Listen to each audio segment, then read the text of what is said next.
You're watching Cricket World TV. Welcome to the latest IPL hotspot with me, John Pennington in England, and Chetan Narula in India, where the IPL will, of course, soon be heading back to. Afternoon once again, Chetan. Good evening, John. It's evening time here, a hot evening in Delhi, and I'm imagining a little hotter in Dubai or Sharjah, as the case tonight is. Absolutely, and it's actually warm enough here in the UK for a change, which may or may not surprise you and our viewers around the world. Well, it's getting hotter everywhere across the world, called global warming. So let's just get on with the cricket. Let's see. Let's focus on the cricket then. What we tend to do with these hotspots, if you're regular viewers, we look back on the matches that we haven't yet caught up on. And the first one to really look at, Chetan, we're talking about things hotting up. Well, what about the action hotting up? Kolkata Knight Riders stealing a 2-run win over the Royal Challengers Bangalore. I mean, that was a game for me. I'd gone for Kolkata to win beforehand, but had you asked me at any point until that final over, would you like to change your mind, I would have said yes, thank you very much, because they just didn't look like the outcome of that match could be anything other than a Bangalore win. But in the end, Kolkata stole it at the end with that catch by Chris Lynn, which we must talk about, playing a huge part. Oh, that was a stunning catch. I remember I wasn't tweeting too much that night. I was just having a bit of a headache and still, watching cricket. Was tuned into it. But oh, what a catch that was! It just brought me out of my a little bit of ailment that I was having. But you don't really see too many fielders messing up their run-in, then going back and still managing to catch it and still landing inside the boundary. There's too many. I don't know, defied physics, defied gravity, defied biology, defied cricket, defied everything, that catch, and perhaps was the biggest game changer because AB de Villiers, that was the catch that dismissed AB de Villiers, and AB de Villiers could have finished the game there. It was Kolkata that finished up on the winning side, but it was more a game that Royal Challengers Bangalore lost than Kolkata won. So it was a chase, and you know what, we can see the rippling effect you have when you lose a game like that, and you see what they did against Rajasthan Royals. So the Royal Challengers Bangalore are not in a good place at the moment. Chris Gayle is not back as yet. We don't know if he'll be back tomorrow when they play their next game against Kings 11 Punjab. But I think they need to shift, even if Chris Gayle is back. I think they need to change their batting order a bit. 1, 2, 3 is fine. When Chris Gayle comes in, he'll slot back right in at the opener spot. You have Parthiv Patel, Virat Kohli opening. I think because Parthiv Patel has got his form going, so you cannot touch him, because I would have suggested that Virat Kohli open the innings instead. Because AB de Villiers batting at 4 or 5 is very, very low. That's all fine when you're 10 for 3 or 20 for 4, but even then he might or might not get going. In the other day against Rajasthan, he did not get going. Against Mumbai Indians, he got going. So there's a bit of a difference there. So you can't really risk that because half the side is gone, and in T20 overs 5 wickets is too much. Having said that, Yuvraj Singh, the fear of many RCB fans, which was realized during the World T20, I think it's come true now, because if you look at the last couple of dismissals that Yuvraj Singh's had, he doesn't look to be the man in form that he looked in, maybe the first game or the third game. He's not that much in form, so it's a bit of a worry there, especially because AB de Villiers is coming after Yuvraj Singh comes in. He just plays around, doesn't get his start, doesn't get too many runs. And AB de Villiers, one of the best batsmen, arguably the best batsman in the world across all formats, comes after him after just playing 10 deliveries, 12 deliveries. South Africa wasted AB de Villiers in World T20, and now RCB are doing the same, and perhaps finding out, they're struggling, perhaps just because of that. How impressed were you, nevertheless, to see somebody like Ranganathan Vinay Kumar bowling very, very well at the death, particularly that final over? Because a theme of our hangouts when we've been sort of talking about India has been the struggles with the bowling at the death. Are you a little bit more encouraged by what you've seen in the IPL so far, maybe sort of taking this game as an example? Well, I think, John, it's not fair to suggest that India's death bowling problems could be sorted out because of the IPL. Its fielding has been sorted out. Yes, it's to a certain extent there's a batting attitude. I'm not going to say that India's ODI batting problems have all gone away. We're still struggling with the number 4, 5, 6 batsmen, especially in overseas conditions. Excuse me. But we've got two results, two solutions there, and maybe the death bowling might just be a bit of a problem that could also be sorted out because of that, but not just as yet, not on the current evidence. Just 10 odd matches. It's a mix of bowlers who are bowling, not all Indian bowlers, and not all of them successful. If you know what I mean. But yes, Vinay Kumar, just talking about Vinay Kumar, he's somebody who really goes for a lot of runs, especially in the death overs. He's somebody whose natural delivery is just always short, natural length is always short of length.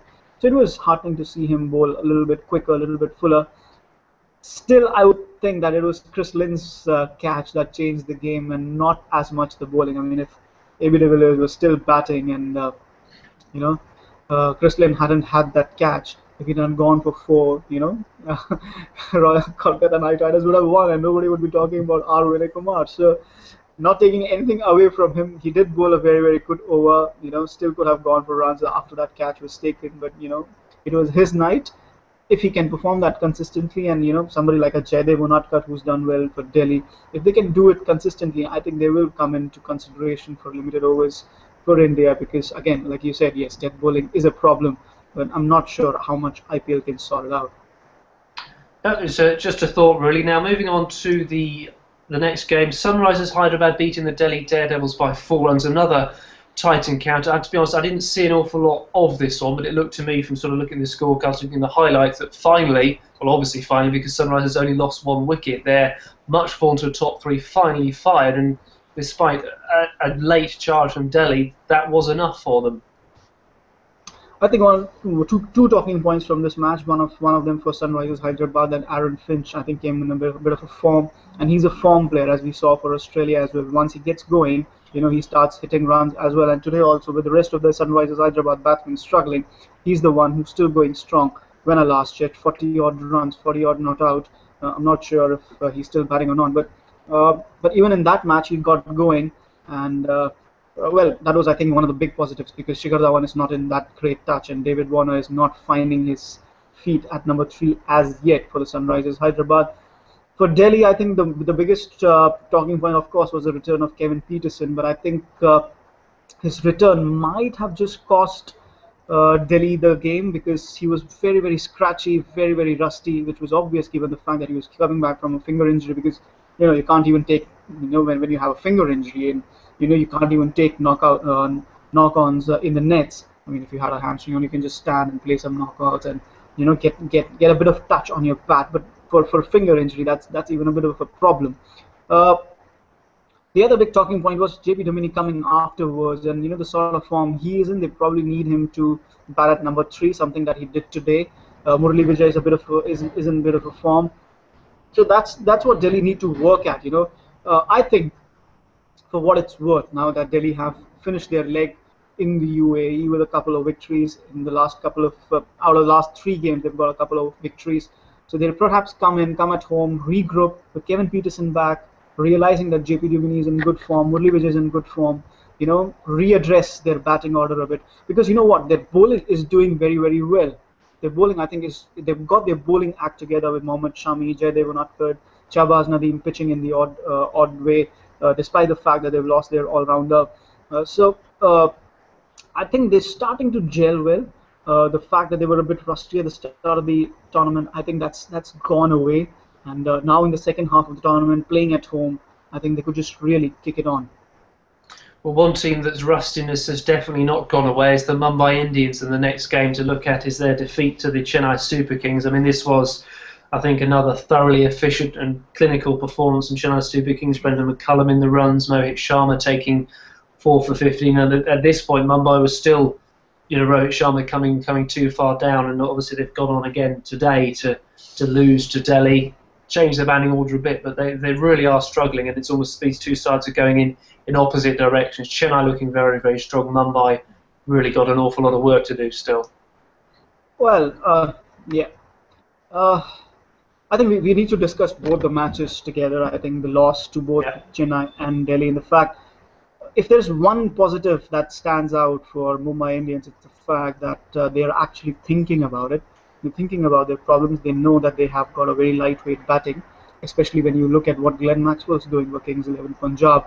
Imagine him doing that for Mumbai Indians, and Mumbai Indians would probably where Kings 11 Punjab are right now, and Kings 11 Punjab with not all three, not all four wins, but one win out of four. That would have been Kings 11 Punjab. Um, Talking particularly about the Mumbai Indians problems, I think, as I said, the good part is they're actually thinking about it. We saw Corey Anderson coming in at number 3. In the last game, we saw Mike Hussey coming in at 5 and Rohit Sharma going to open the innings. It didn't work against Delhi today, but give it time. I think they should stick with it. I think Aditya Tare can just, try and see if they can explode. Then Corey Anderson at number 3. By that time, Rohit Sharma taking his time and seeing what he can do and what he can't do at the opening slot. Then CM Gautam got some runs. Kieran Pollard coming in at 4. Uh, Hussey is still their weak link. I think they should explore if they have the opportunity to, include another player or another player in the 11. I think we'll take a look at their squad the next time around and see what once we have in the next hotspot when when the IPL comes to India and see what they can do in a bit of a detail. But at the moment, what the good part is that they are showing concern. They are trying to think it out, change around their batting order, and I think that's the need of the hour for Mumbai. Someday they're going to get 180, 200 runs on the board, and they'll probably win as well. So they need to. They changed quite a bit with their batting order, but they need to stick with it and stick with it for some time. Yeah, it's interesting you mentioned Mumbai's squad check. I had a little look this morning, and they're a little bit short in terms of if they want to replace Hussey with a specialist bat. So I think their only option, if they bring an overseas player, is Ben Dunk, another relatively inexperienced Australian. Otherwise, they're going to have to look at changing the balance of their side. I suppose with Anderson and Pollard in the team, they might think, well, we can afford to go with another gun bowler, maybe bringing someone like Krishna Santoki in. But their squad does seem awfully bowler heavy. Yeah, I think it was when we had discussed in the previews as well. It was a squad that did not really look at all balanced, at least in terms of batting, because everything was pivoted heavily on either on Rohit Sharma and Ambati Rayudu to get you runs from the Indian batsmen, or Corey Anderson and Kieran Pollard, and they messed it up with not getting their batting order right. So now they're under a lot of pressure to get things right. They gambled heavily on Michael Hussey, getting.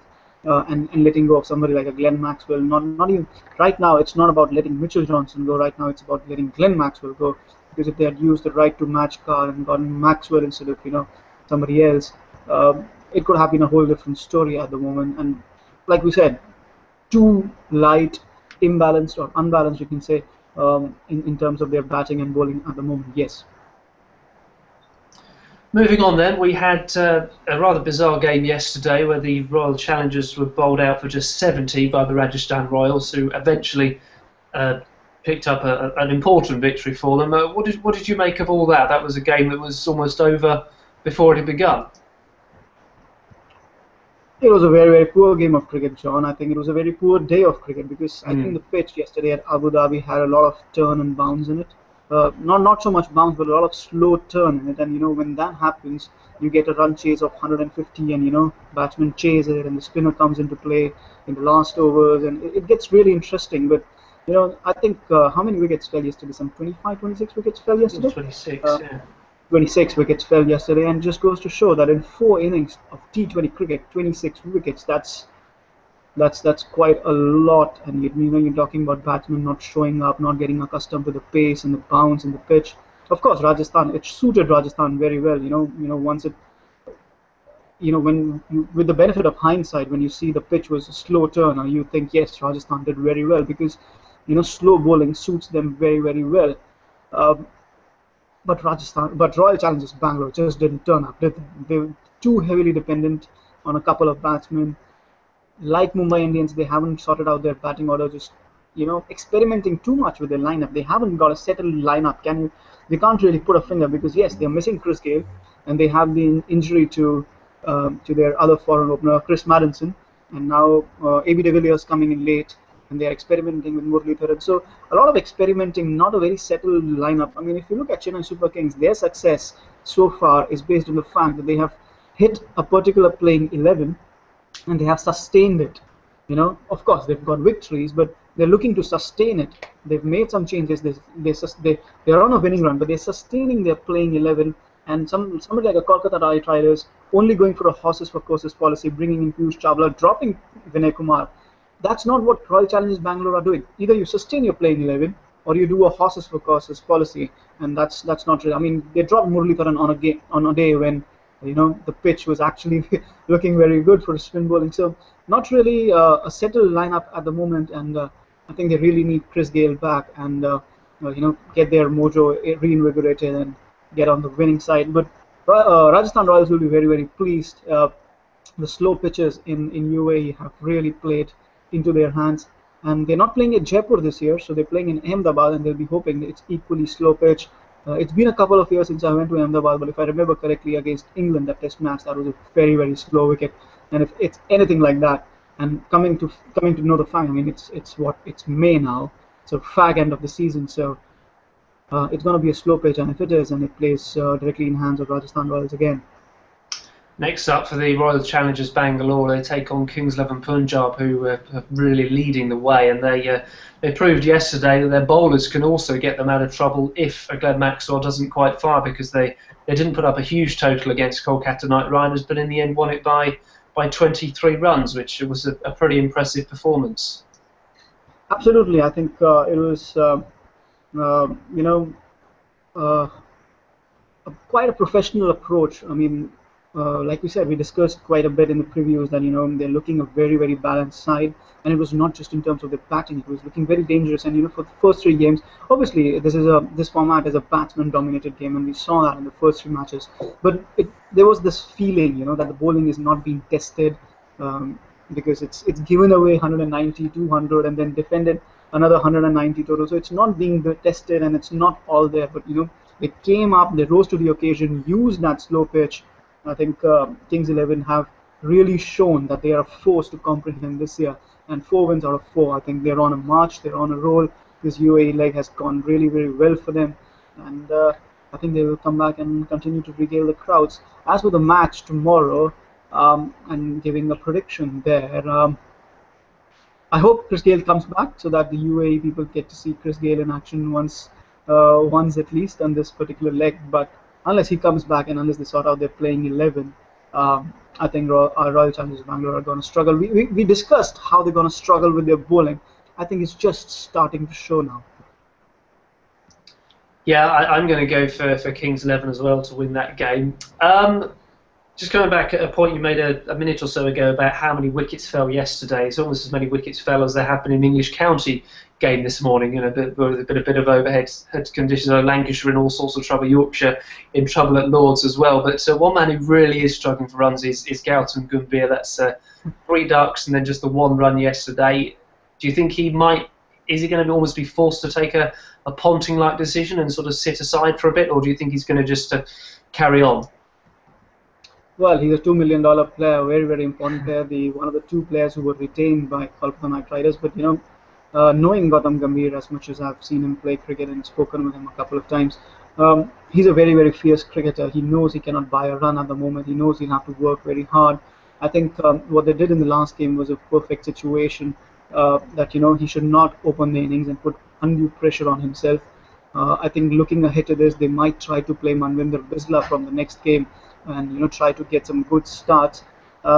If not, I don't see him dropping himself because, like I said, he's a very, very fierce cricketer. He's a very, very good captain, and we've seen, despite the fact that Kolkata lost the last game, they were in the game for quite some time. They made some good changes. They won against RCB. I think he got his bowling changes bang on in that particular game. So he's a very, very good captain, leads from the front, despite the fact, obviously, he must be under pressure. But I think he'll give it, coming lower down the order, a bit more try, and might just try to include Manvinder Bisla to get those rollicking starts at the top of the order. So another couple of matches at least before we can talk of a Ponting-like drop for Gautam Gambhir. Ponting, of course, back in the IPL, briefly helping out the Mumbai Indians. Kolkata play Rajasthan on Tuesday, and that will be obviously Gambhir's final chance to get some runs in the UAE. Do you want to do a prediction for that one as well? Where is that match being played? I haven't got that right in front of me. I've just got the details of who's playing. Well, Sharjah is the last stop at Sharjah today, and they played in Abu Dhabi yesterday. So I'm pretty sure they're not going to play in Abu Dhabi tomorrow. might go to Dubai tomorrow, and if that's the case, that means they play in Abu Dhabi on Tuesday. So Rajasthan Royals, considering how slow that pitch was. And but you know what, the Kolkata Knight Riders have Sunil Narayan and all. So let's toss a coin. You can toss a coin on Tuesday morning and decide what to do. Fair enough. And the only other game we haven't really caught, we've touched upon it. Delhi Daredevils beating the Mumbai Indians earlier today. A huge boost. This time, to me, KP looked in a lot better form. JP Duminy came in up the order, faced a lot more balls, and everything looked pretty good for them against albeit a Mumbai Indians team, which is as we've mentioned earlier, struggling somewhat. Any sort of further talking points from there that you want to touch on? Well, I think just the last talking point, like I said, earlier, that Delhi Daredevils need to rethink their batting order, and I think they got their batting order perfectly bang on today. With Murli Vijay getting runs up top, JP Duminy coming in at number 3, Kevin Peterson, I think most importantly, getting some runs, and he got a strike rate better than 100 today, so he's not looking that rusty, and probably another couple of days of nets and getting some knock-ons. He'll probably. He'll probably be back in, and he'll be looking forward to come back to Kotla and playing, because it's a huge hunting ground for him. I've seen couple of his innings, tremendous innings, and hopefully we'll be at the game next Sunday again, Saturday I think, 3rd May. Saturday. So yeah, let's see how it cracks on for Delhi Daredevils there, and obviously then Dinesh Karthik, they want him to get a finisher role in, so I think that'll be another thing to watch out for, but also. Manoj Tiwari wasn't firing for them, so they've got in Kedar Yadav in today, and he had a handy outing as well. So I think they've sorted out their batting order. I think they will be eager to get into the mix again once they come home, especially with their bowling attack, which is looking half decent at the moment. Yeah, I was just going to point out they don't play until they play on Saturday, which I think for somebody like Peterson, who hasn't had an awful lot of game time, gives him a chance to get plenty of practice under his belt. So. I think we'll call this on to a halt, Chetan. Just before you go, though, we've kind of predicted a couple of games that are coming up already, or made excuses why we're not going to predict them, and we'll stick by those.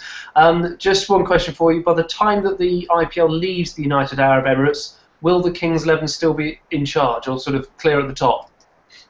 Absolutely. They've already got 4 wins. They play Royal Challengers Bangalore, who have lost their last couple of games without an exception. So yes, they'll leave the UAE as the team to beat at the moment. But I think Chennai Super Kings, I don't know what the latest score is in the Sunrisers game, but they've got together. They've got their playing 11 together. They were looking to win matches on the bounce. I think they are gathering steam at the moment as well. And I think after that we'll have a group of teams: Rajasthan Royals, Royal Challengers Bangalore, Kolkata Knight Riders, and probably Delhi Daredevils in there as well, trying to hustle out the remaining 2 spots going into the Indian leg, of course. And Sunrisers Hyderabad, I'm not sure what's really gone wrong with them, but let's wait and watch what happens today, and then probably we'll discuss them more in the next time. And Mumbai Indians, Sachin Tendulkar, Ricky Ponting, Jonty Rhodes, Anil Kumble. Do you think if these 4 gentlemen turn out to play for Mumbai Indians, can they do worse? It's a good question, and I think the answer is probably they would do a reasonably fine job, in fact. So that just goes to show how badly that Mumbai are indeed struggling. So, Chetan, thank you for that summary. I think that's given us a really good overview of what to expect as we come towards the end of the UAE leg of the IPL and move on to India. So thank you very much for your time once again. Absolute pleasure. And thank you very much for watching us here on Cricket World TV, and I do hope you'll be able to join us again soon.